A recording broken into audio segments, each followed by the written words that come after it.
સ્વાગત છે। હું છું રેખા માલકાની અને જોઈએ આજના સમાચાર।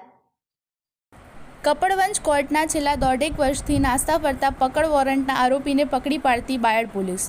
નાયબ પોલીસ મહાનિરીક્ષક વિરેન્દ્રસિંહ યાદવ તથા પોલીસ અધિક્ષક શેફાલી બરવાલ તથા નાયબ પોલીસ અધિક્ષક ડીપી વાઘેલા દ્વારા પકડ વોરંટના તથા સજા વોરંટના બજવણી કરી પરિણામલક્ષી કામગીરી કરવા સૂચનાઓ આપેલ, જે સૂચના અન્વયે KD Dindor police inspector Bayad police station તથા NR Rathod police sub inspector તથા પોલીસ સ્ટાફના કર્મચારીઓ કામગીરીમાં હતા ત્યારે મળેલ બાતમી હકીકત આધારે પકડ વોરંટ ઇસ્યુ કરેલ હોય અને જે આરોપી છેલ્લા દોઢેક વર્ષથી સદર પકડ વોરંટના કામે મળી આવતો ન હોય, જે પકડ વોરંટના આરોપીને પટેલ રશિકાંત નરેશભાઈ રહે વાંસળી રહે બાયડ અરવલ્લી પકડી પાડી અટક કરી કાયદેસરની કાર્યવાહી કરેલ છે।